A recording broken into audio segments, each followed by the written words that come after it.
I was asked, hey Frodo, what is the best rathole on Aberration? And that's why I was on the search for unraidable base locations. In the next 10 minutes, I'll show you ratholes that are so good that people can only raid you by mashing. Hello Dodo crew and welcome back to another video on Ark Survival Ascended. Grab a bottle of water and let's get straight into it. Number 1 is so strong that I've already spent several wipes in the rathole without ever getting wiped. It is located at 11.4 and 44.6 and is a relatively large rathole for the fact that it is in the ceiling and can only be reached and entered with a Cosmo. Between the green crystals you can find a small hole in the ceiling behind which there is a somewhat angled rathole in which there is easily room for 2 players if you build a little smart. In the last wipe we were able to have 2 players in this rathole and at the same time also breed creatures like Cosmos, Strikes or Stegos in the front part of the rathole. A large number of crafting stations like chem benches and fabricator fit in the back of the rathole, and you can fit a vault room above the entrance of the spot.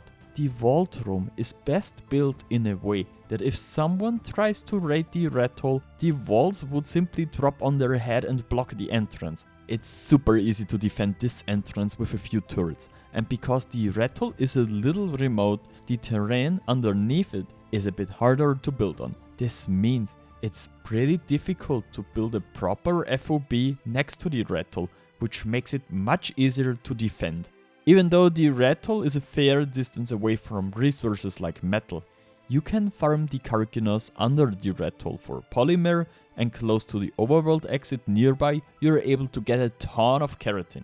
On a side note, as of I'm editing this, I'm at about 7k subs. If you could sub to help me reaching my goal of 10k subs by the end of the year, I would greatly appreciate it. My number 2 is at 55 and 47.8 in the center of the map and is especially suitable for large tribes as it offers a large area inside to build a decent base despite the small entrance. It's best to build in this rathole when you're a bit further along the wipe, as it's really hard to reach if you don't have a good Cosmo or Rock Drake. The biggest advantage is that it is very difficult to reach. The entrance is almost small enough to be considered a crouch entrance and can therefore be defended incredibly easy with just a few turrets. At the same time, the rathole offers enough space to breed large creatures or to build a large crafting area. Unfortunately, you can't place an industrial forge in the rathole as the space is simply not high enough. The problem is that you actually have to play on Gamma 5 the whole time, as the rathole is so dark that you wouldn't be able to see anything otherwise. The entrance to my number 3 on the other side is so big that anyone could fly with a Zeppelin into it. At 58.2 and 53.7 is the entrance to one of the largest ratholes on the entire map. This rathole is enormous and offers enough space for the largest tribes there are, even though the entrance is really huge. Only attackers with a Zeppelin or a Rock Drake can get high enough to actually attempt the raid. The rathole offers enough space for anything you want to do, whether it's breeding, crafting or just as an outpost. It might be a bit harder to defend than the other 2 ratholes we had earlier, but it offers enough space for a big wall, and since you can place turrets on the wall as well, it's pretty easy to defend the back part if you have enough people to fill your turrets. Enough people is the keyword. I wouldn't build in this rathole if you're playing alone or in a duo, because in this situation the spot is simply too big to be able to fill all the turrets. However, it's certainly very suitable for larger bases, especially in the late game if you have enough players in your tribe.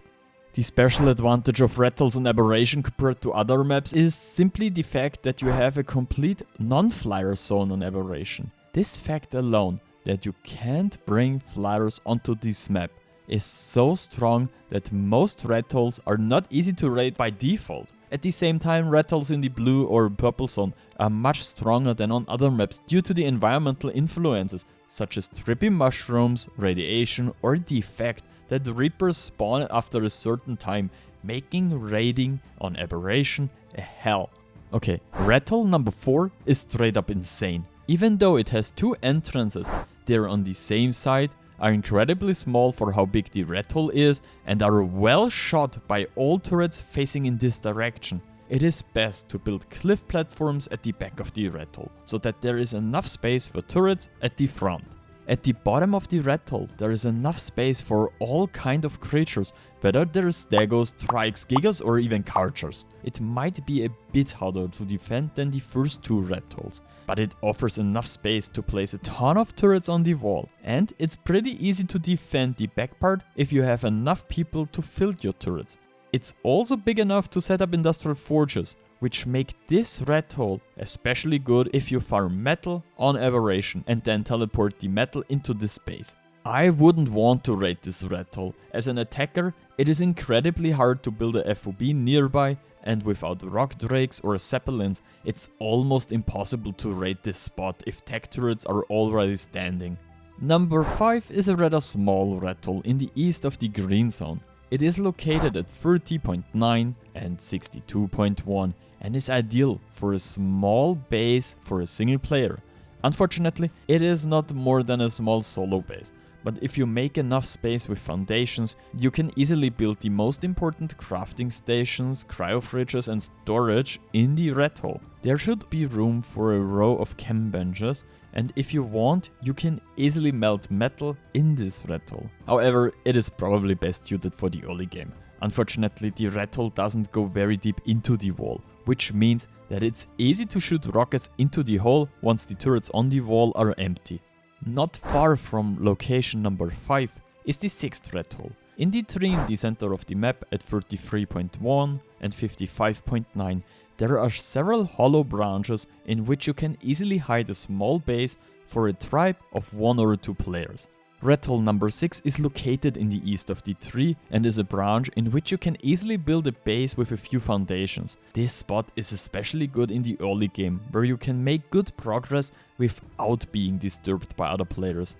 The area itself is quite large, but the branches everywhere make it super easy to hide a few turrets so that you can defend the entrance quite well. The advantage of this spot is that unlike many other spots, it is high enough to set up industrial forges, making it very easy to melt large amounts of metal in this spot.